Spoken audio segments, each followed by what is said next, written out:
저 한 절, 여러분 한 절 교독하시도록 하겠습니다. 누가복음 2장 1절부터 7절입니다. 그때에 가이사 아구스토가 영을 내려 천하에다 호적하라 하였으니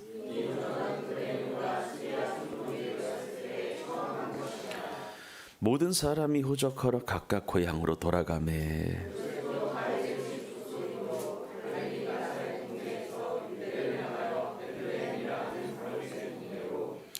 그 약혼한 마리아와 함께 호적하러 올라가니 마리아가 이미 잉태하였더라.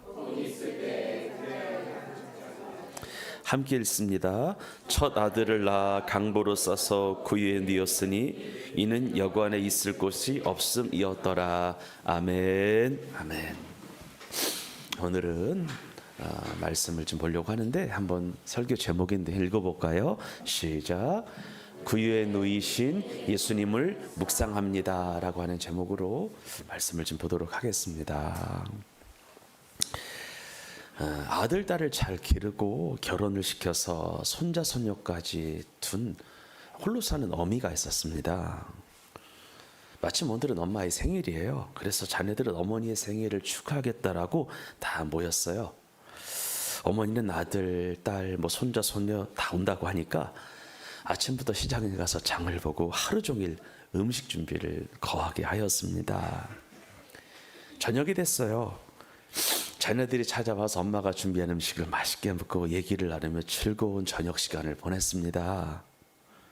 그런데 말이죠, 식사가 끝난 지 한참이 지났음에도 불구하고 그 많은 아들, 딸, 며느리, 사위 가운데 상을 치우려고 하는 사람이 한 명도 없는 겁니다. 다들 그냥 웃고 떠드느라고 아무도 그 자리에서 일어나질 않는 거예요. 그래서 70이 다 된 어머니가 혼자 부엌에서 덜거덕거리며 설거지를 하게 되었습니다. 어머니의 생일을 축하하기 위해서 모였으면서도 어머니가 만들어 놓은 음식을 먹고요, 어머니에게 음식을 만들게 하는 것도 모자라서 어머니에게 뭐까지 시킨 거예요? 설거지까지 다 시킨 거예요. 근데 이 생일은 누구의 생일이에요?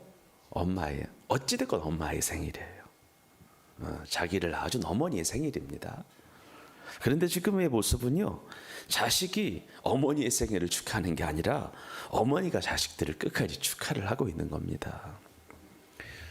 오늘날 성탄절이 그래요. 성탄절의 주인공은 누가 뭐래도 어제 말씀드렸던 것처럼 누구예요?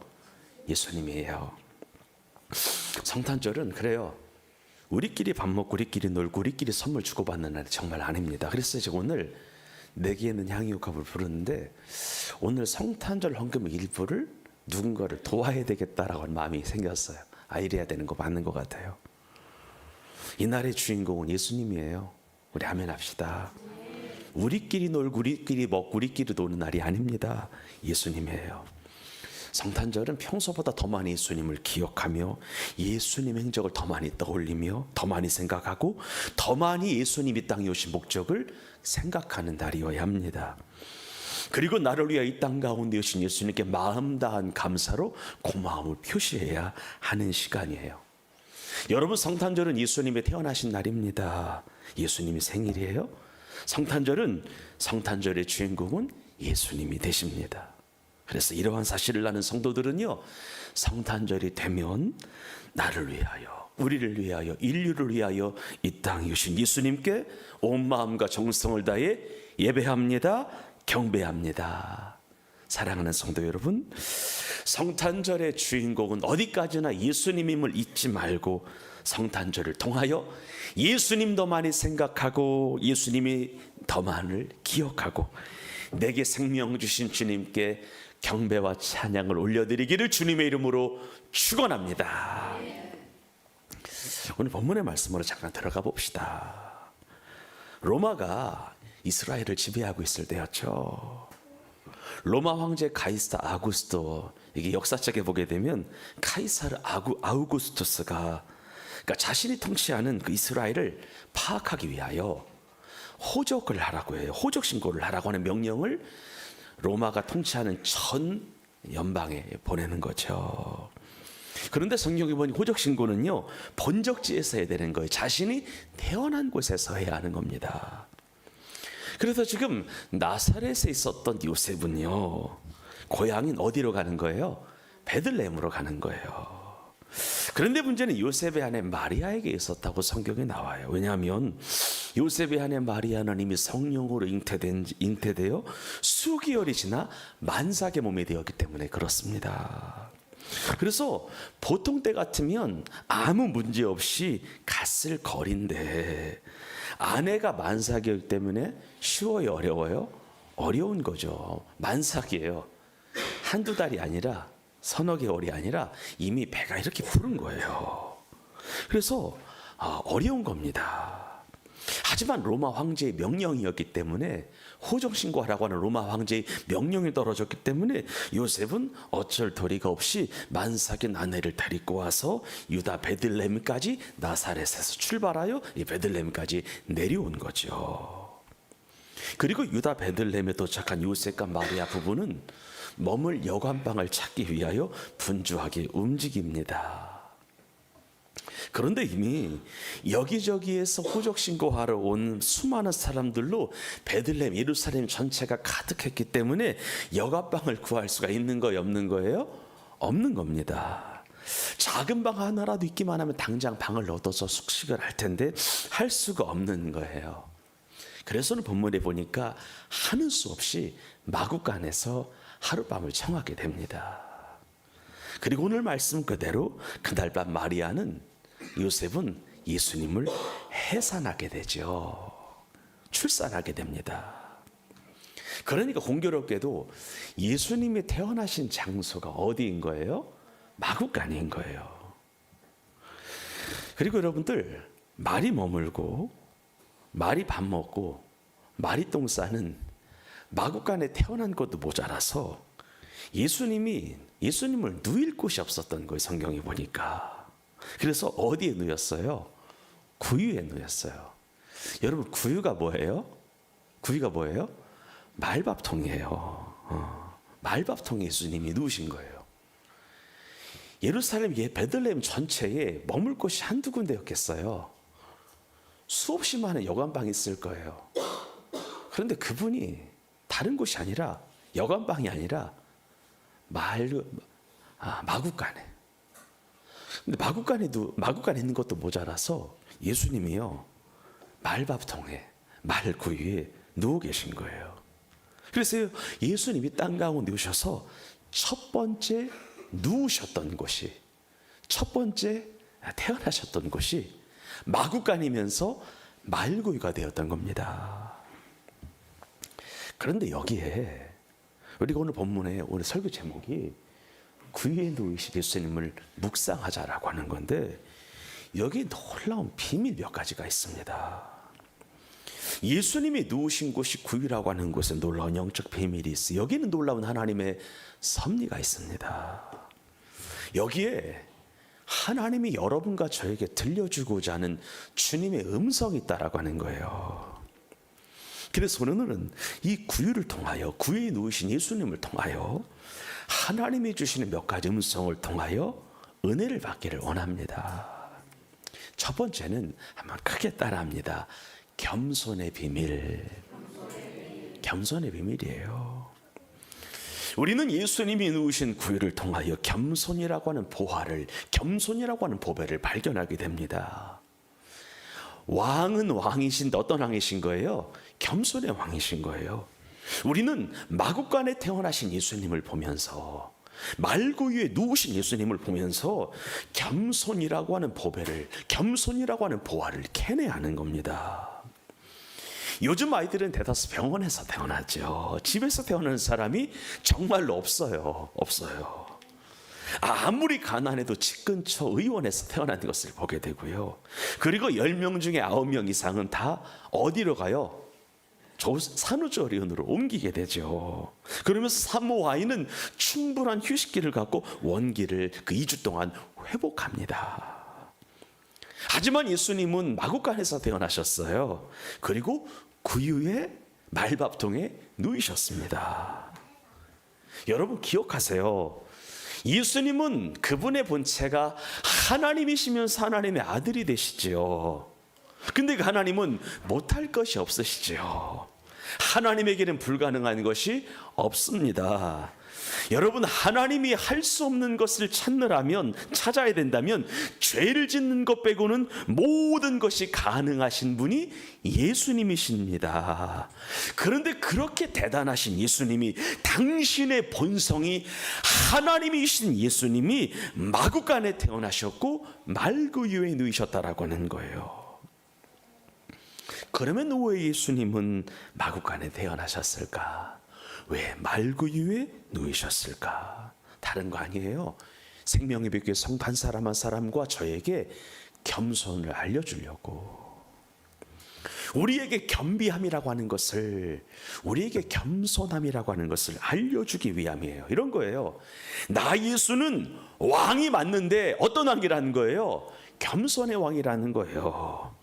예수님의 근본은 하나님의 본체시나 하나님과 동등됨을 취할 것으로 여기지 아니하시고 자기를 비워 종의 형체를 가지사 사람들과 같이 되신 어떤 왕이라는 거예요? 겸손의 왕이라는 거예요. 그러니까 너희들도 나처럼 뭐 하라는 거예요? 겸손하라는 거예요. 겸손하라는 거예요. 여러분, 예수님은 높고 높은 하늘의 보좌를 과감하게 버리신 분이에요. 그리고 낮고 천한 이 땅에 인간으로 오셨습니다. 하늘과 땅의 주인이 되시고 왕이 되시는 그분이 모든 것을 포기하고 모든 것을 내려놓고 자기를 비워 종의 형체를 가지사 사람이 되셨습니다. 겸손의 왕으로 오셨습니다. 여러분, 이 세상에 스승이라고 칭함받는 분들 가운데 자기 제자들의 발을 닦아주신 분은 예수님밖에 없습니다. 발이라고 하는 것은 인체 중에서 제일 더러운 것이잖아요. 수많은 선지자가 있었습니다. 수많은 성인들이 있었습니다. 수많은 스승들이 있었습니다. 근데 수많은 스승이라고 일컫는 자들 가운데 자기 제자들의 발을 닦아준 사람은, 그분은 예수님밖에 없습니다. 요즘 사람들은 가만히 보니까 자꾸 올라가려고만 하죠.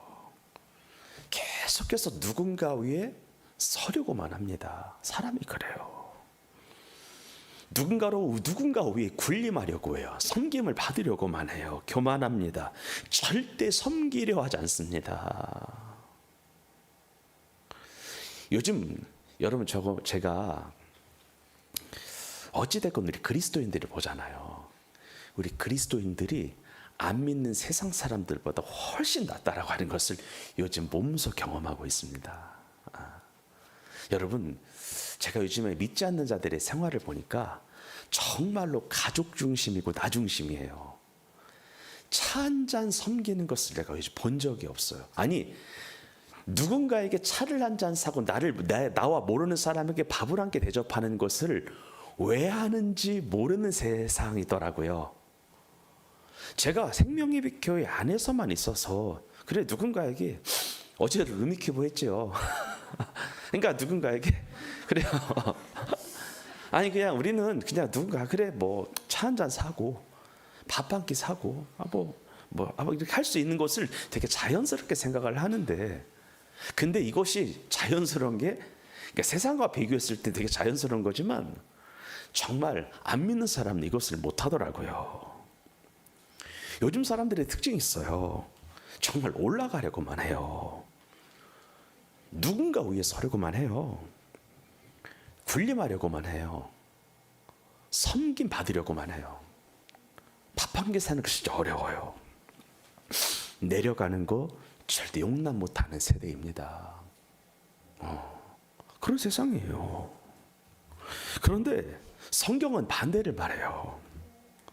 겸손이 올라가는 지름길이래요. 겸손은 높이 비상하는 가장 빠르고 놀라운 방법이라고 성경이 말해요. 그래서 당신의 근본이 하나님이신 예수님이 자기를 비워 종의 형체를 가지사 사람들과 같이 되셨고, 사람의 모양으로 낮추사 사람의 모양으로 자기를 낮추시고 또한 죽기까지 복종하셨을 때에 하나님이 그 아들 예수 그리스도를 지극히 높여 모든 이름 위에 뛰어난 이름을 주사 하늘에 있는 자들과 땅에 있는 자들과 땅 아래에 있는 자들로 모든 무릎을 예수의 이름 앞에 다 꿇게 하시고 모든 입으로 예수 그리스도를 주라 시인하여 하나님 아버지께 영광을 돌리게 하신 줄 믿으시기를 바랍니다. 여러분, 마구간에 태어나신 예수님을 통하여 말구 위에 누이신 예수님을 통하여 예수님의 겸손을 발견하시기를 바랍니다. 그리고 생명의 교회 성도 한 사람 한 사람도 예수님을 따라 더 겸손하기를 주의 이름으로 축원합니다. 그때 하나님이 아들 예수 그리스도를 높이셨던 것처럼 하나님께서 성도님들을 높이실 줄 믿습니다. 여러분, 하나님께 인정받읍시다. 사람에게 존경받읍시다. 언제? 겸비할 때. 언제? 겸손하려고 할 때. 하나님 인정하십니다. 사람들에게 존경받습니다. 저는 생명교회 모든 성도들이 예수님을 따라 예수님을 본받아 더 낮아지고 더 겸비해져서 존경받기를, 인정받는 인생 되기를 주님의 이름으로 축원합니다. 그래서 이렇게 기도했으면 좋겠어요. 한번 따라합시다. 주여, 나로 하여금 낮아지게 하소서. 잃었던 겸손을 찾게 하소서. 나를 통하여 주님만 드러나게 하옵소서. 기도하시기를 바랍니다. 이게 최고예요. 최고예요. 두 번째 비밀을 본문을 가만히 묵상하니까요, 따라합니다. 희생입니다. 희생의 비밀이에요. 여러분, 성탄절의 구위로부터 우리가 퍼내야 할 두 번째 하나님의 음성이 뭐냐? 희생이 희생. 여러분, 그런 거예요. 하나님 입장에서 하나님이 사람이 되셨다는 것 자체가 뭐예요? 희생인데요. 예수님 이 땅에 오신 목적도 희생이에요. 이게 중요한 거예요. 하나님 입장에서 하나님이 사람이 되셨다는 것 자체가 희생인데 예수님 이 땅에 오신 목적이 무엇인 거예요? 희생이에요. 예수님은 여러분과 우리를 위하여 희생하러 오셨습니다. 우리 마태복음 20장 28절의 말씀을 크게 읽습니다. 시작. 인자가 온 것은 섬김을 받으려 함이 아니라 도리어 섬기려 하고 자기 목숨을 많은 사람의 대속물로 주려 함이니라. 아멘. 예수님은 섬기러 오셨어요. 희생하러 오셨어요. 자기 목숨을 많은 사람들의 대속물로, 속죄의 물로 드리기 위하여 오셨다라고 하는 겁니다. 여러분, 너무나 중요한 얘기 하나 합시다. 죄의 결과는 사망이죠. 왜 죽어요? 죄 때문에 죽는 거예요. 죄의 결과는 사망이에요. 왜냐하면 선악과를 먹으면 반드시 죽는다라고 했기 때문에 이 죄가 계속해서 유전되는 거죠. 그래서 아담이라고 하는 사람은 죄를 지어 죄인이 되었다면 우리는 죄인으로 태어나 죄를 짓는 거죠. 그러므로 이 죄와 사망의 이 어두움의 그림자를 떨쳐내기 위해서는, 없애기 위해서는, 그러므로 누군가가 죽지 않으면, 누군가가 죽지 않고 영생을 누리기 위해서는, 우리가 영생을 누리기 위해서는 누군가가 죽어야 된다는 거죠. 누군가가 죽지 않고 살려면, 누군가가 죽지 않고 영생을 누리려면 누군가가 그 사람을 위하여 대신 죽는 희생이 필요하다라고 하는 성경이 말하고 있는 거죠. 그런데 성경은 다른 얘기를 하지 않아요. 죄사함이라고 하는 것은 피 흘림을 통해서만 가능하다는 거예요. 피 흘림이 있어야만 죄사함을 받고 피 흘림이 없이는 죄사함이 없다라고 성경이 말하는 거예요. 여러분, 예수님 이 땅 가운데 오시기 전까지는 인간의 죄를 속죄하기 위한 대속물이 소나 양이나 염소나 비둘기였습니다. 즉 짐승을 통하여 죄사함 받았어요. 짐승이 나의 죄를 대신하여 죽음으로 내가 죄사함 받은 거예요. 짐승이 나의 죄를 전가시켜, 우리 짐승에게 나의 모든 죄를 덮어씌웠죠. 짐승에게 나의 모든 죄를 전가시켰죠. 그래서 나의 죄를 대신하여 짐승이 죽음으로 말미암아 내가 살았죠. 내가 죄사함 받았습니다. 하지만 짐승의 피는 일시적인 것이었기에 인간이 죄를 지을 때마다 대신 죽는 속죄가 필요했죠. 인간이 죄를 지을 때마다 짐승을 통한 피해 제사가 반복되어야 했습니다. 그래서 속죄 제사가 한번 치러지고 나게 되면은 제사장이든 이 짐승을 끌고 갔던 성도들이건 모두 피범벅이 되었습니다. 제사, 그러니까 우리가 죄를 지을 때마다 나를 대신하여, 나를 위하여 짐승이 나의 죄를 덮어 씌워진 상태에서 죽어야 했기 때문에 이 속죄제든 번제제든 구약의 제사가 이루어질 때마다 이 제사를 집례하는 제사장은 제사장대로 이 모든 죄를 사함받기 위하여 짐승을 끌고 온 성도는 성도대로 정말로 피범벅이 되었습니다. 그리고 엄청난 희생, 엄청 끔찍한 희생의 제사가 인간이 죄를 지을 때마다 반복해야 됐다라고 하는 거죠. 짐승을 통한 피해 제사가 반복되어야 했습니다. 하지만 예수님은 따라합시다. 완전하신 하나님이시다. 아멘이시죠. 흠과 티가 없으시다. 인간 100%, 하나님 100%다. 처녀의 몸, 성령으로 말미암아 처녀의 몸을 빌어 이 땅 가운데 오셨기 때문에 완전하신 하나님의 속성을 그대로 갖고 계신 분이시다. 흠과 티가 없으시다. 죄가 없으시다. 예수님은 하나님이시다. 그래서 단 한 번의 속죄 제사로 영원한 속죄를 이루어 주셨음을 믿으시기를 바랍니다. 단 한 번의 제사로 영원하고도 완전한 속죄를 이루셨다라고 하는 거예요. 그래서 율법의 저주의 소리를 단 한 번의 제사로 완전히 속량하셨습니다. 그러므로 단번 속죄 이후로는 더 이상 피해 제사를 드리지 않아도 되고 그 피를 믿음으로 말미암아 죄 사함 받고 새 사람 되어 하나님의 자녀가 됩니다. 우리 두 절을 한번 읽어봅시다. 히브리서 9장 12절입니다. 시작. 염소와 송아지의 피로 하지 아니하고 오직 자기의 피로 영원한 속죄를 이루사 단번에 성소에 들어가셨느니라. 아멘. 하나 더 보겠습니다. 히브리서 9장 28절입니다. 시작. 이와 같이 그리스도도 많은 사람의 죄를 담당하시려고 단번에 들이신 바 되셨고 구원에 이르게 하기 위하여 죄와 상관없이 자기를 바라는 자들에게 두 번째 나타나시니라. 아멘. 여러분, 예수님은 이 땅에 우리를 위하여 죽으러 오셨습니다. 우리의 생명을 살리기 위하여 죽으러 오셨습니다. 그래서 성탄절은 어쨌건 어디까지나 희생을 배우는 절기입니다. 여러분, 우리는 말고유에 누이신 예수님을 통하여 주님의 희생을 봅니다. 헌신을 봅니다. 여러분, 아무런 대가를 치르지 않고는 아무것도 이룰 수가 없습니다. 무슨 말이에요? 예수 그리스도의 십자가의 희생이 있었기에 인간의 죄가 사함받게 된 거죠. 어떤 축복이 있기 위해서는 그만한 희생의 피 흘림이 있어야 된다.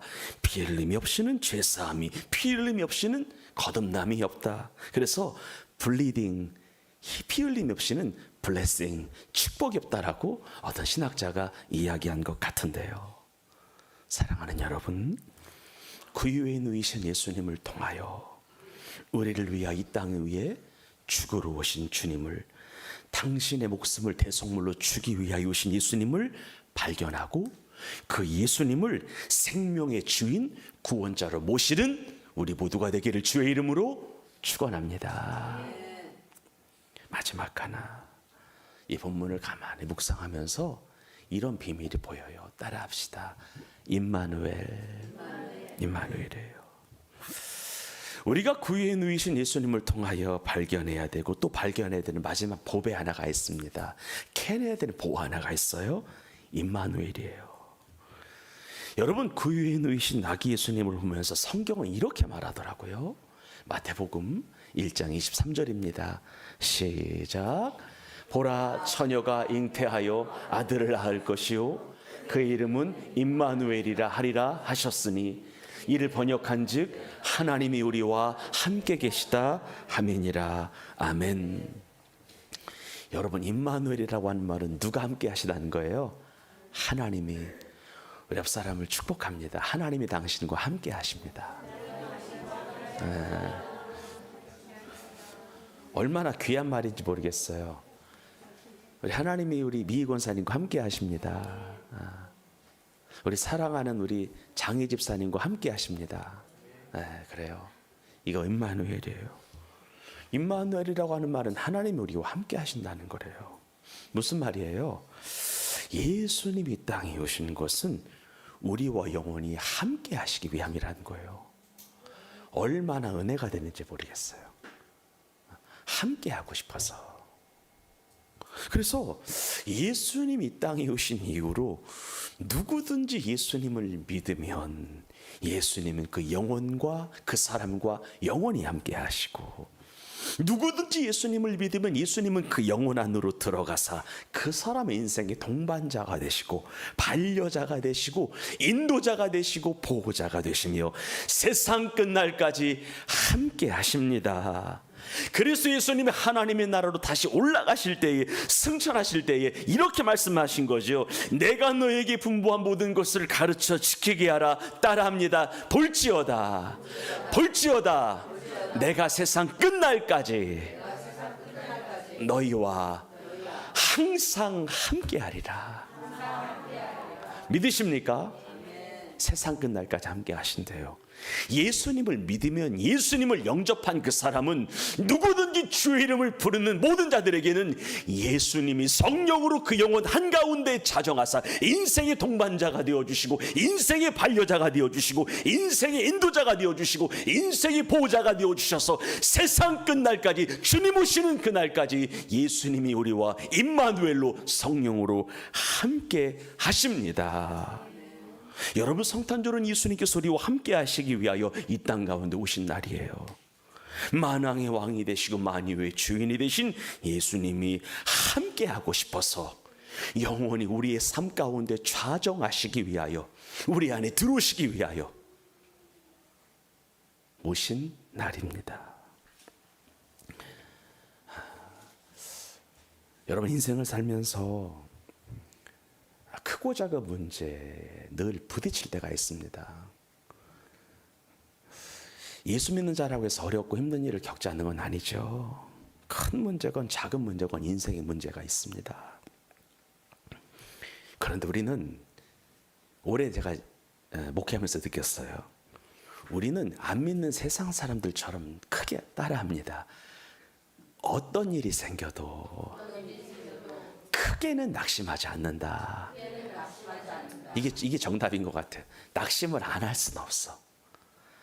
항상 선을 행하되 낙심하지 말지니 때가 이르면 거두리라고 갈라디아서가 말했는데, 그래요. 큰 문제건 작은 문제건 생길 때 낙심하지 않을 수는 없어요. 그런데 우리는 세상 사람들처럼 나자빠지진 않아요. 크게 낙심하지 않아요. 크게 마음 상하지 않아요. 크게 어렵지 않아요. 세상 사람들처럼 크게 좌절하거나 크게 낙심하거나 크게 낭망하지 않아요. 왜냐하면 주님이 나와 함께 하시니까. 아멘. 내 안에 계신 예수님이 나를 능력으로 늘 붙잡아 주시니까, 거친 파도가 날 향해 찾아올 때에 예수님이 나를 붙잡아서 파도를 타게 하시고 파도를 넘어가게 하시니까, 내 인생이 벼랑 끝에 몰릴 때도 떨어지지 아니하도록 내 인생을 붙들어 주시니까 우리는 낙심을 하다 크게는 안 하는 거예요. 그리고 안 하기도 하는 거예요. 여러분, 예수님은 한 번 구속하신 영혼을, 한 번 당신의 피값으로 사신 영혼을 버리시는 법이 없습니다. 어떻게 해서든지 끝까지 붙잡아 주십니다. 그래서 예수님이 오늘 이사야를 통하여 말씀하시는 거예요. 우리 마지막인데 이사야 41장 8절부터 12절까지의 말씀을 크게 읽고 마치겠습니다. 시작. 그러나 나의 종 너 이스라엘아, 내가 택한 야곱아, 나의 벗. 하나님이 여러분과 저를 뭐라고 하는 거예요? 벗이라고 하는 거예요. 아멘. 9절입니다. 시작. 내가 땅끝에서부터 너를 붙들며 땅 모퉁이에서부터 너를 부르고 너에게 이르기를 너는 나의 종이라. 내가 너를 택하고 싫어하여 버리지 아니하였다. 여러분, 예수님 여러분들을 싫어하시지 않습니다. 아멘. 10절입니다. 시작. 두려워하지 말라. 내가 너와 함께함이라. 놀라지 말라. 나는 내 하나님이 됨이라. 내가 너를 굳세게 하리라. 참으로 너를 도와주리라. 나의 의로운 오른손으로 너를 붙들리라. 믿으십니까? 11절 시작. 보라, 내게 노하던 자들이, 여러분들에게 진노와 저주를 퍼붓던 자들이 오히려 무엇을 당한대요? 수치와 욕을 당할 것이래요. 계속 읽습니다. 시작. 너와 다투는 자들이 아무것도 아닌 것 같이 될 것이며 결국은 뭐 할 것이래요? 멸망할 것이래요. 12절 시작. 내가 찾아도 너와 싸우던 자들을 만나지 못할 것이요 너를 치는 자들은 아무것도 아닐 것 같고 허무한 것 같이 되리니. 아멘. 아멘. 이것이 임마누엘 예수님이 지금 여러분과 저에게 하고 계시는 은혜와 성화와 긍휼과 보호와 인도와 세상 끝날까지 붙잡아 주시는 역사인 줄 믿습니다. 사도 바울께서는 고린도후서 4장 7절의 말씀을 통하여 우리가 이 보배를 질그릇에 가졌다라고 이야기를 해요. 여러분, 예수님은 우리의 보배십니다. 전부이면서 더 전부가 되십니다. 그래서 영원히 우리와 함께 하사 세상 끝날까지 보호하시며 인도하시는 겁니다. 사랑하는 성도 여러분, 성탄절을 맞이하여 우리에게 영원한 생명을 주사 그리고 우리를 천국까지 인도해 주시기 위하여 하늘의 모든 것들을 버리시고 이 땅 가운데 사람의 몸을 빌어 이 땅 가운데 오신 예수님을 다시 한번 기억하고 다시 한번 생각하고 그 사랑과 희생을 마음속 깊이 새기심으로 말미암아 그분의 사랑 안에 영원히 거하기를 예수님의 이름으로 축복합니다. 기도합시다.